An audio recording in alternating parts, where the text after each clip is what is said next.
Hello, bonjour, je suis ravie de vous retrouver aujourd'hui pour la série d'interviews La voix des femmes qui créent leur voix.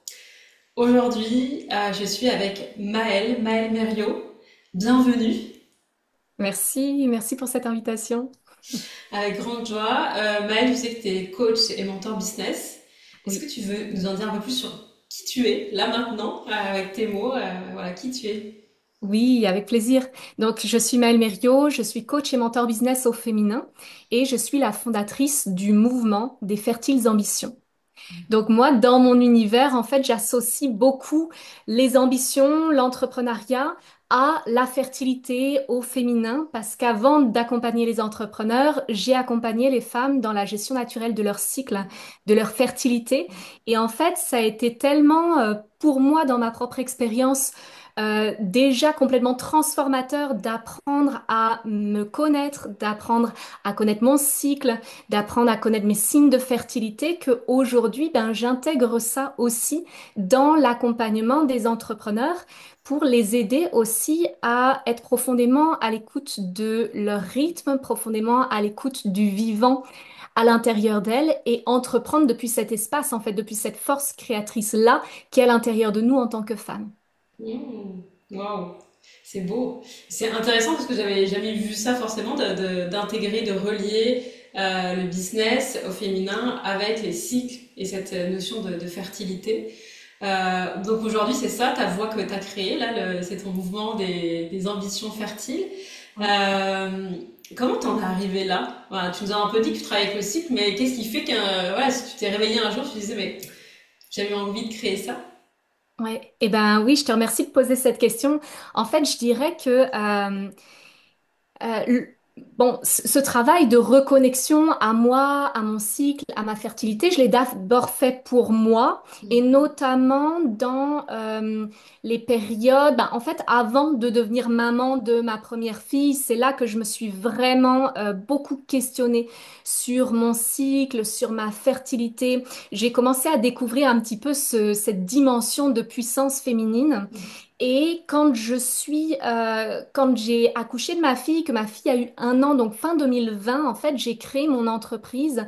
Et à ce moment-là, c'était clair pour moi qu'il y avait cette dimension de l'accompagnement de la femme, l'accompagnement du cycle, de la fertilité, parce que pour moi, derrière justement ce cycle et cette fertilité, c'était là que se cachait notre puissance en tant que femme.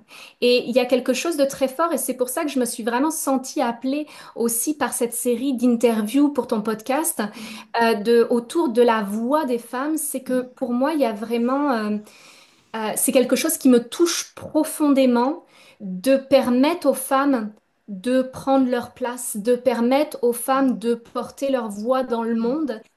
Et à la base, quand j'ai créé mon activité, ben, ça passait vraiment par cette dimension du cycle, de la fertilité et de ce côté, en fait, d'assumer sa puissance, de se révéler à travers sa puissance. Et pour moi, c'était comme un pas énorme de créer mon entreprise, de commencer à me rendre visible. Tu vois, j'étais pas du tout réseaux sociaux avant de créer mon entreprise. J'ai créé mon blog, ma chaîne YouTube qui a aujourd'hui plus de 30 000 abonnés. Donc, tu vois, je me suis vraiment, ça a été pour moi vraiment un chemin de visibilité énorme. Moi qui, à la base, était plutôt dans la catégorie, enfin, tu vois, dans la case des timides, dans la case ben, des introvertis. Alors, c'est OK, j'assume mon côté introverti, mais c'était associé, tu vois, à cette timidité, ben en fait, faut pas trop se montrer, faut pas trop déranger, et il y a eu ce premier chemin, tu vois, ben en fait, me connecter à ma puissance, c'est aussi me rendre compte que là, j'arrête d'avoir peur de déranger, je prends vraiment ma place parce qu'il y a des messages en tant que femme qu'on a à faire passer dans le monde. Et moi, notamment, bah, cette reconnexion à la fertilité et à la puissance qu'il y a derrière, bah, je me disais, en fait, ce message, il est trop important. Donc, je le fais passer au monde. Et puis, petit à petit, de fil en aiguille, à force d'accompagner les femmes autour de leur cycle et de leur fertilité, mais je me suis rendu compte aussi que cette puissance qu'elles arrivaient à contacter et que j'ai moi-même contacté, Mm. bah, en fait, c'est trop dommage de rester enfermé, par exemple, dans la case du salariat ou de rester enfermé dans des cases trop petites pour soi et de pas être en capacité d'utiliser pleinement sa puissance. Et Mm. c'est ça qui fait qu'à un moment, bah, j'ai senti ce tournant aussi. Et ça, Mm. c'était en 2022 et notamment 2023 où là, j'ai vraiment fait ce tournant de décider de vraiment m'adresser plus qu'aux entrepreneurs, spécifiquement aux entrepreneurs parce que je sentais que, OK, contacter sa puissance, c'est une chose, mais derrière, qu'est-ce qu'on en fait? Et Mm. là, c'était encore plus assumer cette dimension de, ben, en fait, ouais, cette puissance, elle me sert à porter ma voix, elle me sert à prendre ma place dans le monde. Mm. Donc, l'entrepreneuriat, moi, personnellement, je trouve que c'est ben, une merveilleuse façon de prendre sa place dans le monde, d'incarner sa mission, ouais, d'assumer sa puissance aussi. Et c'est comme ça que petit à petit, tu vois, j'ai fait évoluer ma cible, les personnes à qui je m'adressais pour vraiment que cette puissance, elle puisse rayonner pleinement. Hmm. Ouais, ouais, je te rejoins complètement sur le fait que ouais, l'entrepreneuriat, c'est vraiment un chemin déjà de rencontre avec soi, puis de déploiement en effet de ses arts, de ses talents qu'on peut mettre au service de sa vision, de ce qui nous anime profondément. Donc pour moi, c'est vrai que ça a vraiment sens. Je vais Mm. juste revenir. Est-ce que tu avais un rapport au corps? Qu'est-ce qui a fait que tu t'es intéressée plus spécifiquement au cycle? Est-ce que tu avais un rapport au corps particulier ou est-ce que c'est arrivé que tu t'es dit, est-ce que tu avais déjà cette sensibilité, j'imagine, à cette nature, à te comprendre, à comprendre un peu les cycles féminins ou voilà, au cycle. Ouais, en fait, moi, je suis une grande passionnée de l'humain, je suis une grande passionnée de nature aussi, je suis une grande passionnée de fonctionnement humain, tu vois, et de fonctionnement du vivant, en fait, de physiologie. Et donc, j'ai fait des études de biologie, puis après, je suis partie en sciences humaines, enfin, voilà, j'ai fait des longues études, donc, mais il y a eu ce passage de la biologie, donc ben, dès mes premières règles, enfin, tu vois, moi, il y avait vraiment toujours cette dimension d'exploration de moi-même, d'exploration de ma Hmm. féminité. Tu vois, assez rapidement, par exemple, je me suis intéressée au flux instinctif libre et j'ai commencé à le pratiquer pour moi-même. Donc, le flux instinctif libre, c'est cette idée d'aller déverser son flux menstruel ben, plutôt aux toilettes que dans des protections hygiéniques. Donc, il y a toute cette dimension de mon corps, puis faire avec mon corps, en fait, maîtriser ce qui est là et ne pas subir Hmm. finalement. Enfin voilà, ne pas être dans cette impression passive que je dois subir ce qui m'arrive, mais Hmm. plutôt comment est-ce que je peux faire avec mon corps, faire de mon corps mon ami. Et donc il y a eu ben, cette dimension, oui, du flux instinctif libre. Il y a eu la contraception naturelle aussi que j'ai commencé à pratiquer pour moi-même en autodidacte, puis à me former petit à petit. Puis ensuite je me suis formée pour accompagner des femmes, donc en contraception naturelle à travers la symptothermie. Donc tu vois, il y a eu toujours dans mon parcours cet intérêt. Hmm. euh, pour le corps. Hmm. Bon, je peux aussi nommer le fait que quand même j'ai fait une grossesse extra-utérine sous stérilet. Ok. Voilà, quand j'étais, enfin ça fait longtemps maintenant, hein, mais Hmm. c'était la première fois que je suis tombée enceinte, c'était une grossesse extra-utérine sous Ok. stérilet. Et Hmm. ça a été aussi un élément déclencheur. Tu vois, typiquement pour la contraception naturelle, ben ça a été l'élément qui m'a fait me dire, ok, là j'ai plus envie en fait. Hmm. Clairement, je voulais pas prendre la pilule, ça c'était une évidence. Hmm. Mais le stérilet, ça m'a bien convenu pendant plusieurs années, puis c'était Hmm. un peu la solution de facilité. Et puis là, ça a été comme le truc, ben, en fait, non, moi, je veux vraiment faire avec mon corps. Et en fait, ben, ce que ça m'a fait contacter, c'est ma puissance. Hmm. Mm. Wow. Tu vois, ce que j'entends chez toi, c'est vraiment ce leadership qui était déjà là, ce leadership de j'ai envie de reprendre aussi contact avec mon corps. Tu vois, en tant que femme, on peut avoir beaucoup de déléguer son corps à travers ce qu'on nous a dit, les moyens de protection, enfin les moyens de protection hygiénique pour les menstruations, ou que ce soit les moyens de contraception.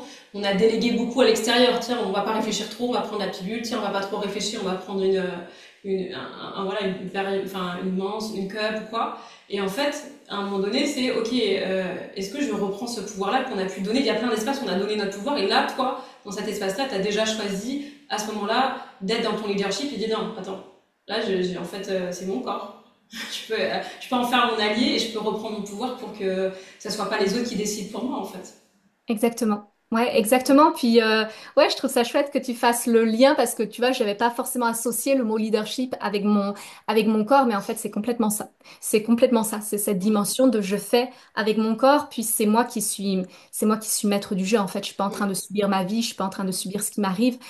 Comment est-ce que je peux justement, ben, faire avec ma puissance de femme, en fait. Puis vraiment, Ah ouais, c'est ça.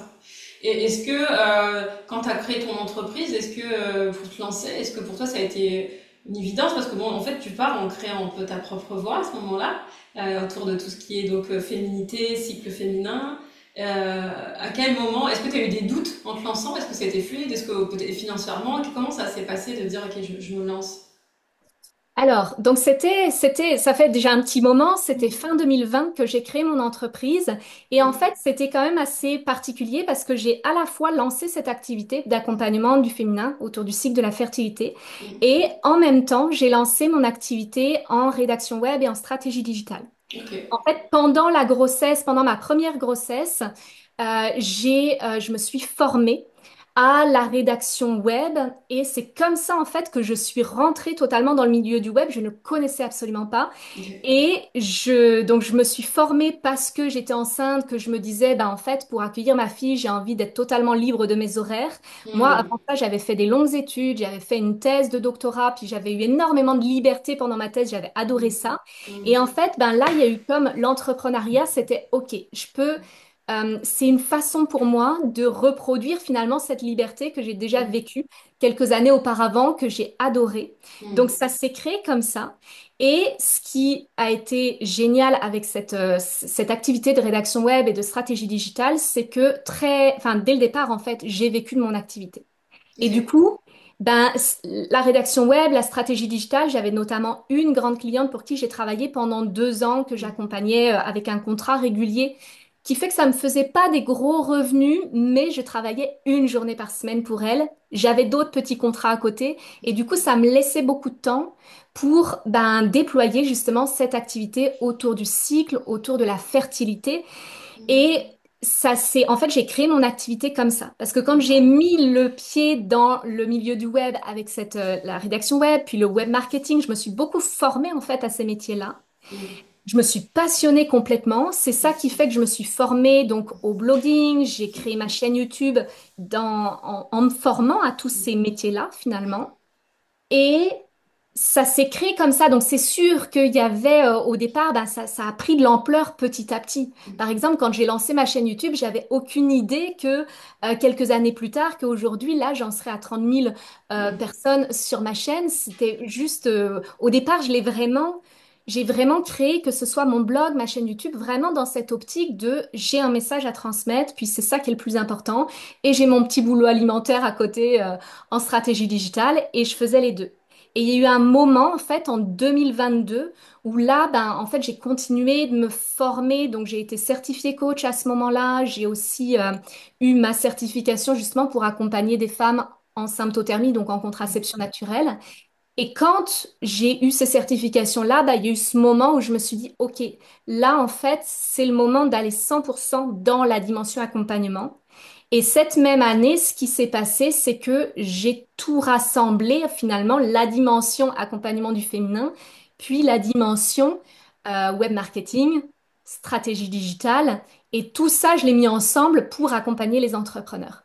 Donc, ce qui fait que quand, en fait, ben, j'ai eu cette certification de coach, c'est devenu naturel que, OK, en fait, j'étais une coach business, j'étais plus, même si j'ai commencé aussi, enfin, j'avais quand même encore des accompagnements autour du cycle de la fertilité, mais en fait, il y a eu vraiment ce passage et je dirais ça a été un point vraiment courageux de mon histoire d'entrepreneur, de passer à 100% sur les accompagnements alors que je m'étais créé une forme de sécurité avec la stratégie digitale, avec cette cliente qui était là depuis 2 ans. Voilà, il y avait une forme, même si c'était pas la pleine expansion, mais il y avait une forme de confort qui était là. Puis là, finalement, le choix courageux à ce moment-là, ça a été de me dire, bah, en fait, je crois suffisamment en moi, au projet que j'ai créé pour vraiment bah, me mettre à 100% sur les accompagnements. Puis en plus de ça, toute la communauté que j'avais créée autour du féminin, de la fertilité, du cycle, bah, en fait, je suis passée sur les entrepreneurs. Et ça, ça a été, oui, un moment où j'ai pas mal douté, où Mm. je me suis posé la question de est-ce que c'était vraiment raisonnable? Et en Mm. même temps, à ce moment-là, c'était en 2023, j'étais enceinte de ma deuxième fille. Et en gros, je savais que, ben, en fait, soit j'y allais à fond à ce moment-là, soit je laissais passer le train, puis après, ben, ce serait seulement après le postpartum, quand Mm. j'allais reprendre mon activité, qu'il allait vraiment falloir déployer les choses. Mm. Donc, en fait, ce moment-là, 2023, ça a été vraiment ce moment où OK, là, je vais à 100% sur les accompagnements, mais en plus de ça, j'assume pleinement qu'en fait, je m'adresse aux entrepreneurs. Et ce qui a été magnifique à ce moment-là, c'est que moi, j'ai fait un peu ce saut dans le vide, je ne savais pas ce que ça allait donner. Et Mm. en fait, j'ai fait une magnifique explosion, on va dire, de mon activité à ce Mm. moment-là, parce qu'en fait, il y a eu pas mal de personnes de ma communauté qui me Mm. suivaient à la base pour le cycle et la Mm. fertilité, mais qui étaient aussi des entrepreneurs et qui sont venus dans mes accompagnements à ce moment-là. Mais ça, c'est aussi parce que j'ai pleinement assumé de, OK, en fait, c'est clair, c'est là que je m'en vais. C'est Mm. là que je vais pouvoir déployer le plus ma puissance, c'est là que je vais pouvoir porter ma voix, donc j'assume mon choix, puis je ne sais pas du tout ce que ça va donner. Et en fait, c'est ça qui m'a permis de me déployer. Hmm. Wow, c'est beau. Parce que je vois que déjà ton déclic pour aller dans créer ta voix, ce qui m'a mis au début, c'est mon envie de liberté. Je crée mon entreprise parce Oui, que j'ai envie de liberté. Et oui, que dans ce chemin-là de ton entrepreneuriat, il y a eu le fait que t'es... C'est marrant parce que chez toi, t'as vraiment ces deux côtés qui sont assez là, le yin de connexion au cycle, et ce yang de, dès le début, tu avais aussi ce modèle de structurer les trucs en ligne, digital, le business en ligne. Donc tu avais vraiment ces deux côtés-là que tu as choisi de réunir. En fait, aujourd'hui, ça a été un peu la réunification quand tu as osé. Et puis ton ex, je veux dire ton ex-level, là, ton expansion, en disant, OK, là, je choisis de m'expanser parce que il y a de la puissance par là. Comment toi, est-ce que tu as toujours été là, ce côté yin et yang, de ce côté en tout cas féminin, tu vas te reconnecter à ton cycle, est-ce qu'on est plus structuré, plus organisé, plus on passe à l'action? Ça a toujours été là pour toi, tu dirais? ouais, je dirais que ça fait vraiment partie de qui je suis, puis et puis ça fait vraiment partie de ma force aussi. Vraiment, en tant que enfin, c'est vraiment, ouais, il y a vraiment toujours, j'ai toujours eu cette attirance pour le féminin, pour tous les sujets qui touchent, euh, voilà, à la femme, à la féminité, au cycle. Enfin, comme je te disais, il y a Mm. vraiment eu toujours cette dimension, cette curiosité-là. Et Mm. en même temps, je suis une personne extrêmement autonome, qui y Ok. va, qui avance, qui est proactive. Mm. Tu vois, par exemple, quand j'ai fait donc des longues études et puis que j'ai fait ma thèse, que j'ai soutenu une thèse donc en novembre 2018, bon, bah, cette thèse, par exemple, c'est moi qui ai créé le projet de thèse, c'est moi qui ai trouvé mes directeurs de thèse, c'est moi qui ai avancé bah, quasiment 100% en autonomie sur cette thèse-là, même pendant la période de rédaction. Enfin, c'est vrai qu'il y a toujours eu ce tempérament-là chez moi Mm. de bah, on y va. Puis c'est Mm. vraiment d'ailleurs une dimension que j'apporte dans mes accompagnements. C'est pas juste, on est là pour, c'est pas juste l'énergie et puis on se Mm. connecte à plus grand et on visualise. Non, c'est vraiment dans l'action. Mm. Et et je trouve que dans l'entrepreneuriat, cette dimension-là, elle est tellement importante aussi parce que pour moi, c'est l'action qui précède les résultats. C'est vraiment, bah, justement, quand tu vois, dans ces périodes où justement, moi, j'ai senti dans mon propre parcours que là, c'est le moment de me positionner. Là, c'est le moment d'assumer cette réunification et tout ça. Ben, en fait, c'est bien parce que j'ai assumé sans du tout savoir quels allaient être les résultats, mais c'est bien parce que j'ai assumé et que je me suis positionnée comme ça que derrière, j'ai pu déployer mon activité, avoir une première phase en fait de déploiement euh, extraordinaire dès ce moment-là, avant de partir en congé maternité. Enfin, tu vois, ça aurait vraiment pu attendre beaucoup plus longtemps, puis j'aurais pu patiner avec mon... Mais c'est bien de me positionner, puis d'y aller en fait. Et Mm. ça, c'est d'ailleurs, s'il y a un message que je peux faire passer ici, c'est vraiment ce message-là que pour porter sa voix, ben, en fait, c'est aussi être à l'écoute du vivant, puis de pas résister en fait à, tu vois, à ce qui appelle, à ce qui est vivant, à ce qui demande d'évoluer, parce que l'évolution, elle va toujours venir en premier, puis c'est cette évolution qui crée les résultats. Mm. Moi, c'est parce que j'ai assumé, tu vois, des nouvelles identités Mm. finalement, et que je me suis pas enfermée dans la case de, ben, je fais juste de la rédaction web, puis Mm. je me limite à ça, ou alors je suis juste l'accompagnante du féminin, puis je me limite à ça. Non, c'est bien parce que j'ai décidé d'incarner cette nouvelle identité qui rassemble et qui réunifie que j'ai pu atteindre mon next level, tu vois? Ouais. Et en tant que femme, moi je vais parler d'un sujet un peu là d'argent, de sécurité un peu financière, un peu tabou, qui est, moi j'ai l'impression, je sais pas, cette forte envie d'autonomie, donc ce qui part par cette espèce de liberté, tu vois, j'ai envie d'être libre, et j'imagine que dans cette liberté, là, j'ai envie d'être autonome financièrement aussi pour vivre ce que j'ai envie de vivre. Oui. Et dans tous ces passages, il y a eu des moments donnés où est-ce que tu as douté, parce qu'il y a beaucoup de femmes qui peuvent sentir de l'insécurité financière en disant ouais mais est-ce que je me lance, est-ce que j'y vais, est-ce que j'y vais pas, mais financièrement est-ce que ça va marcher, d'avoir cette pression financière, est-ce que toi, comment toi tu l'as traversé et ouais. Ouais, ouais. Eh ben, en fait, il y a plusieurs choses. Déjà, la première chose, c'est que quand j'ai créé mon activité, ça a été extrêmement sécurisant pour moi, justement, d'avoir cette activité comme alimentaire à côté, qui n'était pas tout à fait alimentaire en vrai, vu que ça m'a permis derrière de proposer mes accompagnements pour les entrepreneurs.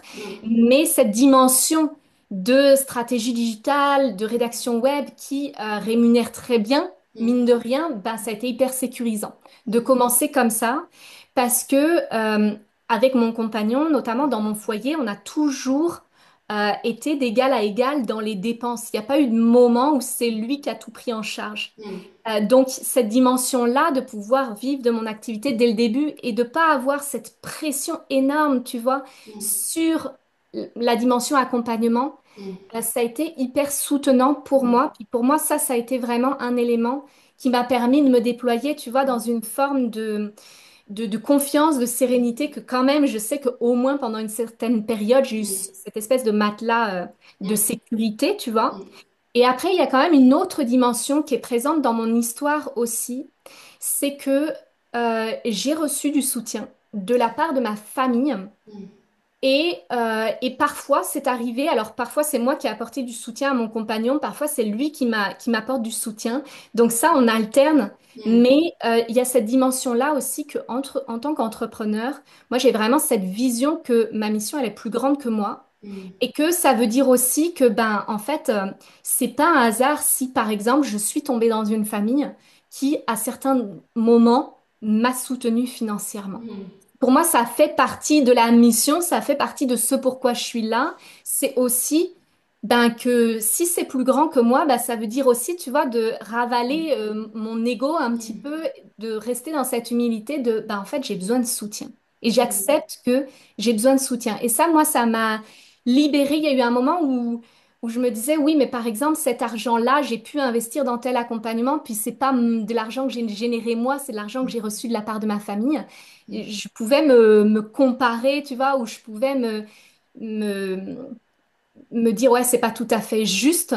Et en fait, moi, ce qui m'a permis de me rasséréner avec ça, bah, c'est justement de voir que, ok, mais en fait, cet argent-là me permet de réaliser quelque chose qui est plus grand que moi.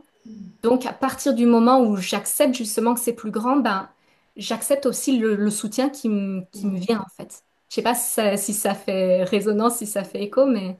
Waouh, c'est super beau ce que tu dis. Je trouve que ouais, c'est hyper précieux de le dire aussi. C'est vrai que pour moi, c'est ça. Je sens que quand tu viens pour créer ta propre voix au monde, donc c'est que tu portes quelque chose de plus grand, ça te dépasse. T'as envie de.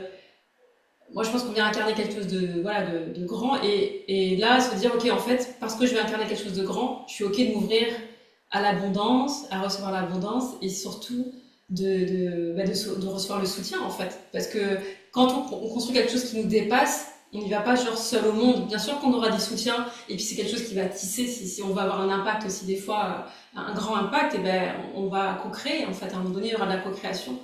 Et donc, ouais, ce que tu dis, c'est hyper important, hyper précieux d'entendre ça, de dire, ok, oui, je peux recevoir du soutien, et c'est ok. Et ça fait partie du chemin, d'ailleurs. C'est ça.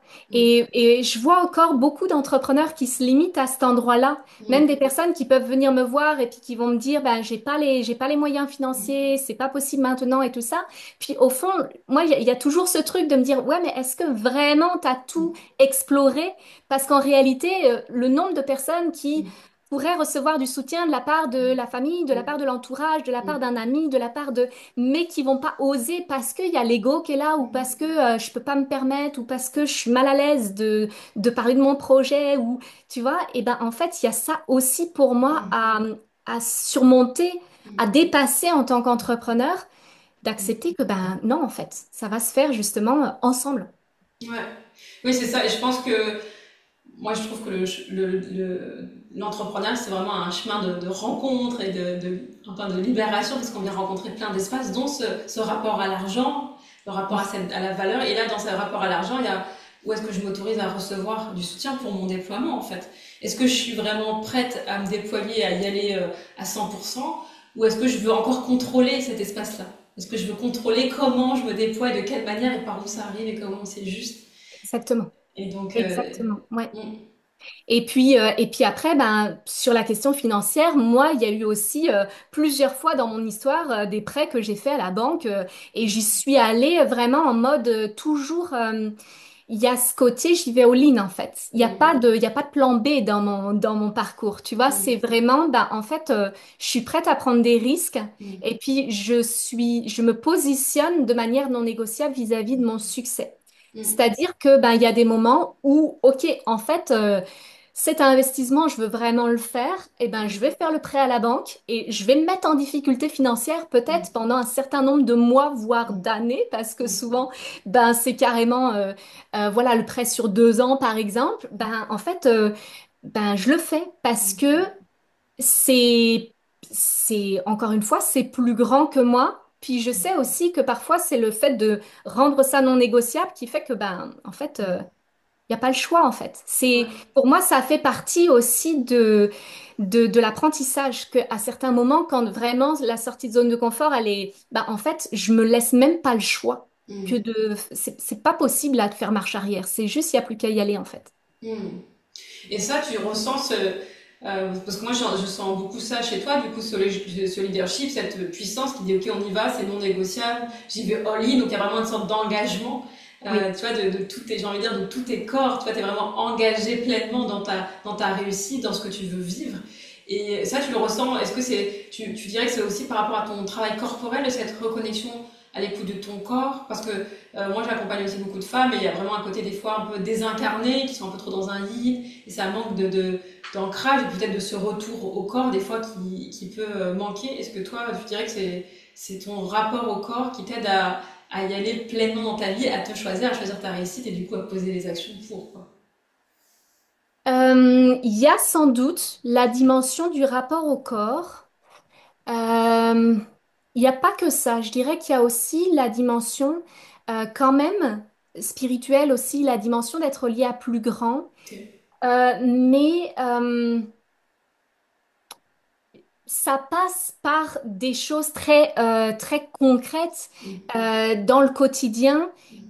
Tu vois, par exemple, bon, j'ai mes petits rituels de succès au quotidien qui sont ben, ces petits rituels qui me permettent, moi, de me mettre dans cet état d'esprit parce que ça veut pas dire, c'est pas parce que là, j'en parle de cette façon-là que j'ai toujours cette confiance absolue que, tu vois, il y a aussi bien sûr des moments où je doute de moi, mais par contre, je me laisse pas plonger dans cet état-là et me rouler dedans, en fait. mm, Il y a vraiment cette dimension de, OK, ben, en fait, quand je m'observe, par exemple, me placer en victime ou m'inférioriser ou me dévaloriser ou tu vois, bah c'est aussi comment est-ce que je m'aide de mes petits rituels pour me remettre dans une énergie haute.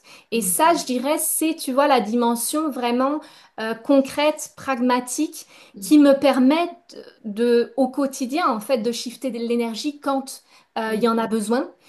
Tu vois, par exemple, un truc que j'ai mis en place depuis 1 an maintenant, et je le fais vraiment quasiment tous les jours, c'est d'aller marcher tous les jours. C'est pas forcément une très longue balade, mais j'ai le canal qui passe juste à côté de chez moi, donc j'ai le petit chemin près du canal. C'est vraiment le cadre est vraiment très chouette, et je vais marcher tous les jours.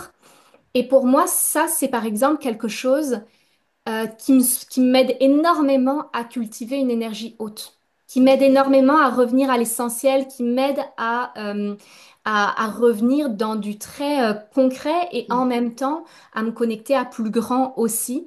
Et ça, typiquement, c'est le genre de choses sur lequel j'ai été négociable pendant des années, où je savais que ça me faisait du bien, mais il y a toujours ce truc de j'ai toujours l'impression qu'il y a des choses plus importantes à faire. Puis ça, je suis sûre que voilà, on est nombreuses dans cette situation-là à se dire il y a toujours des choses plus importantes à faire. Et en fait, ça a été vraiment un vrai travail aussi de me respecter, de m'honorer suffisamment pour me dire bah en fait ça c'est non négociable. Et je vais le faire tous les jours et ça va être ma priorité absolue, même si j'ai plein d'autres choses à faire. Et moi, ce que ça me permet, ça, c'est que au fond, comme derrière, ça me permet de reconnecter à ce qui est vraiment essentiel, ben finalement, je crée de l'espace quand je fais ça. Alors que moi, j'avais l'impression au départ que ça allait me prendre du temps, tu vois. Puis au contraire, ça m'en donne davantage parce que ça me permet de venir sur ce qui est vraiment essentiel. Ça me permet de revenir dans une énergie qui est beaucoup plus productive. Et du coup, ben derrière, finalement, ça me permet d'avancer beaucoup plus vite. Et ça, c'est aussi, je trouve, à force d'être entrepreneur, puis d'expérimenter ce genre de choses qu'il y a comme un discernement qui se crée entre, OK, dans cette to-do list que je peux avoir, par exemple, et où je me dis, mais faudrait faire tout ça, bah, en fait, c'est de prendre conscience que dans ces actions-là, bah, il y en a juste quelques-unes qui sont vraiment essentielles. Puis quand je mets mon focus vraiment là-dessus, bah, finalement, c'est là aussi que je peux me déployer beaucoup plus facilement, rapidement. Tu vois, parce... Ouais. Ouais, non, c'est hyper, c'est très intéressant ce que tu dis. Je pense que c'est important à la fois là, ces exemples concrets. Et je pense en effet, on a l'impression toujours en tant qu'humain, je crois, en tant que femme, qu'on n'a jamais assez de temps. Plein de gens courent après le temps. Et en même temps, ce moment où tu te choisis et tu prends un temps pour toi, que tu te rends compte que, en fait, le temps, déjà, il est là, en fait. Il est là où je le mets et que tu ressens sur tes priorités. Et en fait, en recentrant sur tes priorités, tu te rends compte que tu as plus de temps que ce que tu avais imaginé dans notre tête. Bon, ça, on peut se faire des films, scénarios. On peut être déjà en surcharge mentale, en fait. Il y a une sorte de fatigue mentale qui prend aussi beaucoup de place, en fait. Ouais, en fait, c'est ça. C'est pour moi, c'est cette dimension de la charge mentale qui prend énormément de place, des croyances aussi, des Mm, limitations qui prennent énormément de place. mm, Et pour moi, c'est aussi, tu vois, en lien avec ce que je te disais tout à l'heure, que ben, dans mon approche, il y a vraiment cette écoute du vivant. mm, C'est aussi, ben, en fait, quand je sens, par exemple, que le vivant m'appelle à évoluer, à incarner une nouvelle identité, bah, en fait, j'y vais. mm, Je reste pas dans à résister mm. contre. Parce Ouais, que ça prend énormément de temps. Ça prend énormément d'énergie. mm, Et souvent, je le vois là où finalement mes clientes, par exemple, perdent énormément de temps et d'énergie. Ben, c'est à résister ouais, face au changement. Parce qu'il y a un petit peu l'illusion que ben, tout ce que j'ai créé, c'est ça qui fait ma sécurité. Et si j'évolue, tu vois, alors que moi, dans mon parcours, finalement, en tant qu'entrepreneur, ben, il y a eu vraiment des grands shifts, justement, de posture, de positionnement, de clientèle, d'offres. Et c'est justement de m'autoriser à faire ces évolutions-là ben, qui fait que je mets mon énergie et mon focus au bon endroit plutôt que de résister, de lutter contre. C'est parce que ça prend une énergie considérable. ouais, et puis quand tu suis, en tout cas là, dans l'exemple que tu nous donnes, quand tu suis ton évolution, ça s'expanse en fait, ça se déploie parce qu'en fait c'est là et que l'énergie va là. Et si toi tu suis le courant de l'énergie, ben forcément que ça t'emmène et ça fait waouh. Et comment tu sens que tu es dans une phase d'évolution? Parce que en tant que voilà, si toutes les femmes qui nous écoutent, qui disent, mais moi, par exemple, je sais pas, parce qu'on y en a nos pensées qui vont arriver, qui vont dire, mais non, mais c'est une histoire, et puis, toi, est-ce que tu sens, ça y est, tu sens le moment, c'est dans ton corps, t'as une idée précise, t'as une vision qui est claire, qu'est-ce qui fait qu'à un moment donné, tu dis, ok, là, c'est le moment d'évoluer. Ouais. Eh ben, c'est marrant. Là, récemment, par exemple, ça m'est arrivé de nouveau une phase comme ça où j'ai senti que là, il y avait vraiment un repositionnement à faire, qu'il y avait, euh, en termes d'offres, en termes de clientèle, qu'il y avait vraiment à assumer mon next level finalement. Ouais. Et tu vois, j'étais jusqu'à présent, on va dire, depuis 2 ans, à m'adresser à des entrepreneurs qui veulent stabiliser les 2 000 à 4 000 euros de chiffre d'affaires. Puis là, je sentais que, OK, en fait, je suis vraiment appelée à accompagner des entrepreneurs qui ont de grandes ambitions. Mm. Elle les assume peut-être pas encore 100%, mais il y a vraiment cette dimension de, OK, en fait, leur mission là, elle est plus grande qu'elle, Mm. puis il y a des grandes ambitions derrière. C'est pour ça que derrière, il y a cette notion que je développe de fertiles ambitions. C'est que pour moi, c'est vraiment ces ambitions qui poussent et qui sont au Mm. service de la vie. Mm. Et tu vois, je sentais justement qu'est-ce qui a été le déclencheur de, OK, là, c'est le moment vraiment de repositionner et d'assumer que je m'adresse vraiment qu'aux entrepreneurs ambitieuses. Mm. Bah, ça a été d'observer justement mes actions comme un peu à contre-courant. Comme si, tu vois, il y a eu là en avril, par exemple, un lancement où je sentais que, OK, j'avais planifié le truc. Tout était bien calé, on va dire stratégiquement, au niveau du mental, ça fonctionnait, mais en étant dedans, en le vivant, même un peu avant, Mm.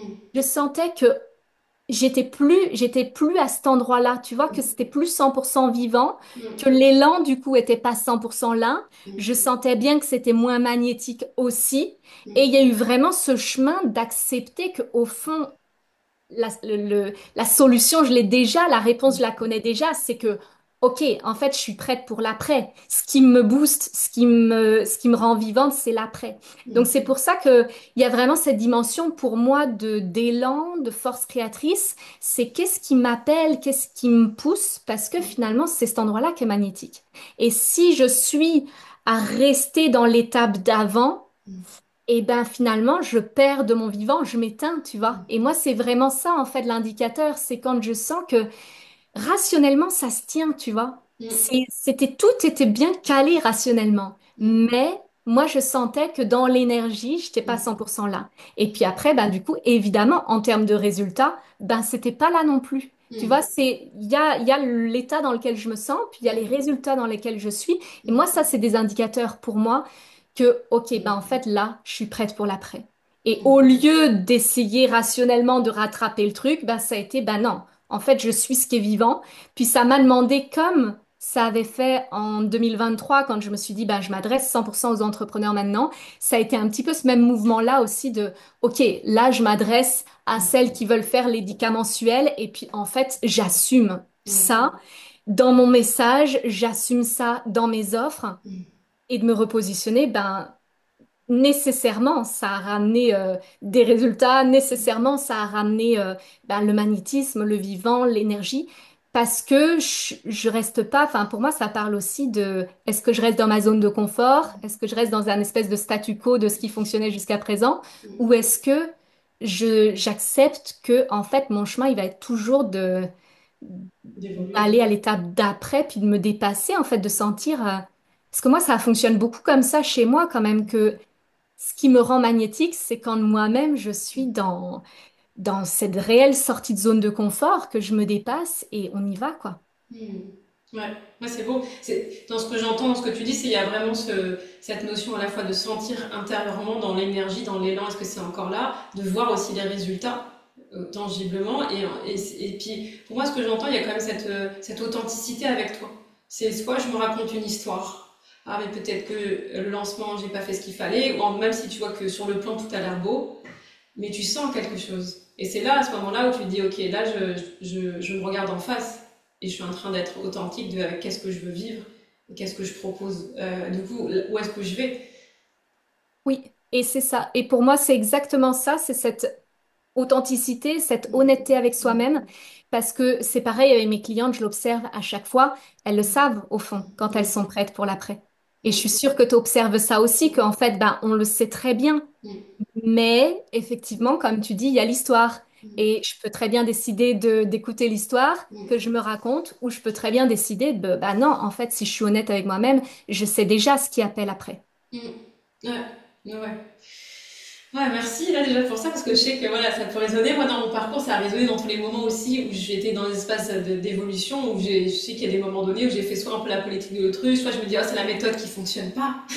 On pense que c'est la méthode qui fonctionne pas, on pense que... Bon, et moi, je sais qu'il y a des fois, me suis raconté que, ah mais non, c'est parce que je suis perdue. Parce qu'en fait, quand il y a la résistance, pour moi, ça ramène du flou, en fait. Quand je mets de la résistance, ça ramène du brouillard mental, du flou, alors qu'au fond, Moi, je dis toujours, notre être, il sait ce qu'il a vraiment envie profondément. Si on ne sait pas, c'est qu'il y a de la résistance, c'est qu'il y a du flou, c'est qu'il y a du mental. Et voilà, et souvent, c'est aussi des périodes où on est dans cet espace un peu de transition. Et je pense que dans ce que tu dis aussi, et ce que tu disais au début, il y a un deuil de cette ancienne identité qui est à faire aussi. Là, de dire, ok, est-ce que je suis capable de la lâcher, quoi. Exactement. Exactement. Puis j'aime bien aussi cette notion de flou que tu amènes parce que c'est clair que je pense on traverse tout ça à un moment donné quand justement on s'autorise au next level et que ben ouais, là il va falloir incarner une nouvelle identité puis elle n'est pas encore créée en fait, il y a tout à donc c'est normal que ça amène une phase de chaos, une phase de réajustement, une phase où c'est le flou et puis pour moi bah en fait l'entraînement c'est aussi de d'apprendre à avancer dans ce flou-là en fait et de faire confiance que, ben oui, c'est vrai que ça va peut-être durer quelques jours, peut-être quelques semaines, où ça va être flou en fait. Et c'est OK, ça fait partie du processus. Et c'est comment est-ce que je peux avancer dans ce processus-là et faire confiance qu'à la fin du flou, il y a de la clarté. Et en fait, c'est aussi, je trouve, de l'expérimenter une première fois, puis une deuxième fois, qui permet de se rendre compte que, ah oui, en fait, c'est toujours à peu près le même mécanisme qui se produit. C'est ça, quand je suis prête à lâcher, il y a du flou, et je continue à avancer dans ce flou avec les actions que je peux, même si c'est pas 100% aligné et avec la confiance que c'est le passage à l'action qui va ramener de la clarté. Parce qu'en fait, souvent, c'est ça aussi, c'est que on se perd dans un flou parce que on n'ose pas avancer, puis parce que ce sera pas parfait, parce que ce sera pas peut-être pas 100% aligné, alors qu'en fait, ben, c'est justement de passer à l'action là. Et puis pour moi, l'action est vraiment une antidote de plein de choses, mais c'est de passer à l'action qui ramène de la clarté. Ouais.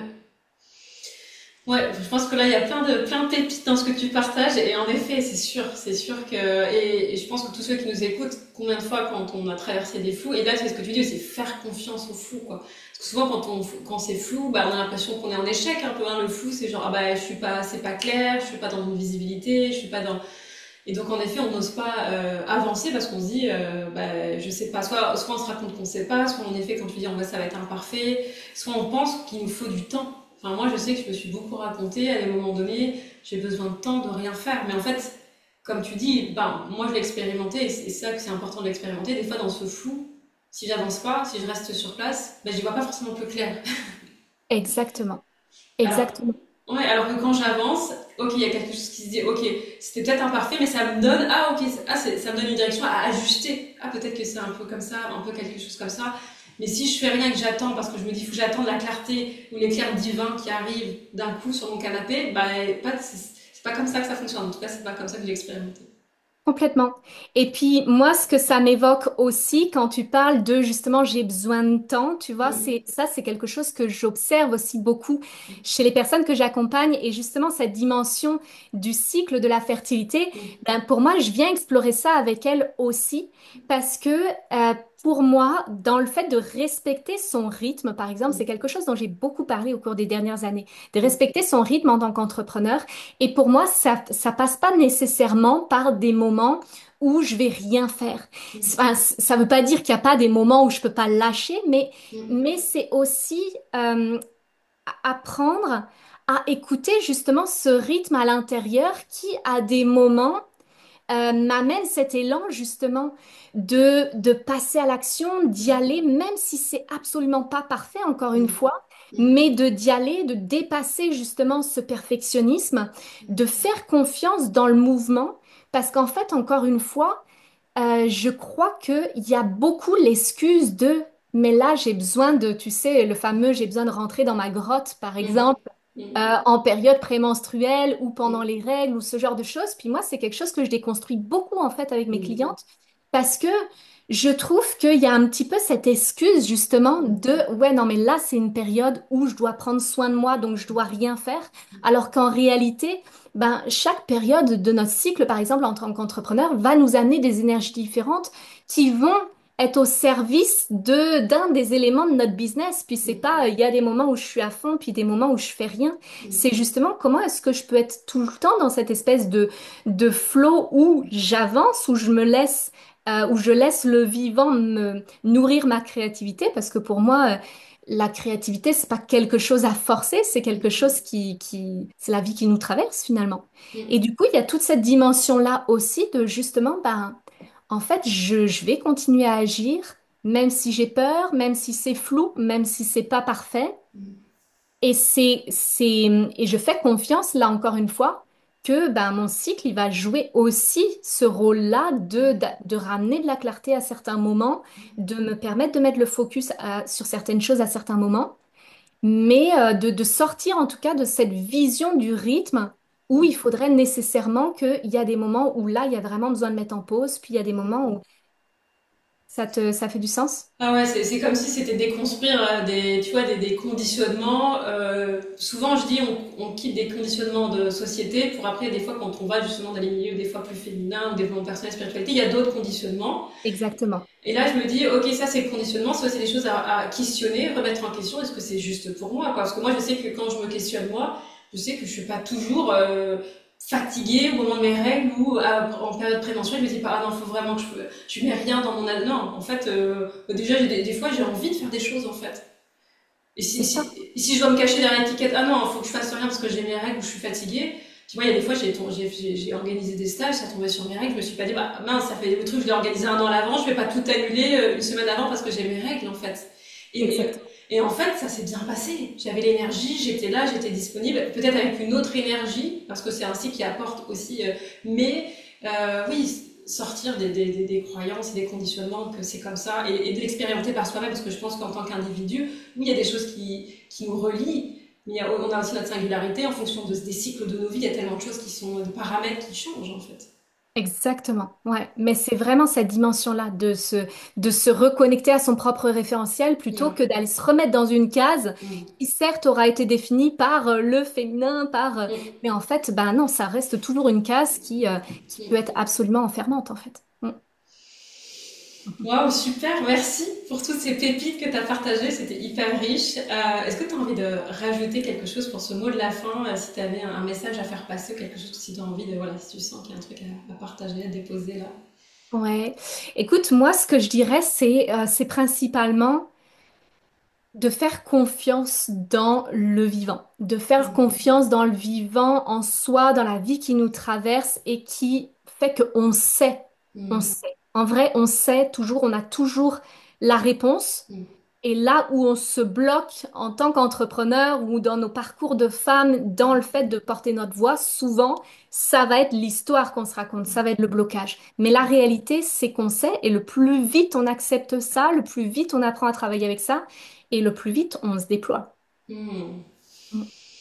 Merci. Si vous voulez suivre Maëlle, ben, je vous mettrai tous les liens. Là, vous pouvez regarder les liens qui sont soit au-dessus, soit en dessous, pour pouvoir aller la découvrir ses accompagnements et tout ce qu'elle partage au monde, qui est très précieux. Merci Maëlle d'avoir répondu à cet appel et puis pour toutes ces pépites que tu nous as partagées aujourd'hui. Avec grand plaisir, et puis vraiment merci à toi, Mathilde, pour cette invitation. J'étais ravie de venir. Moi aussi. Au revoir. Au revoir.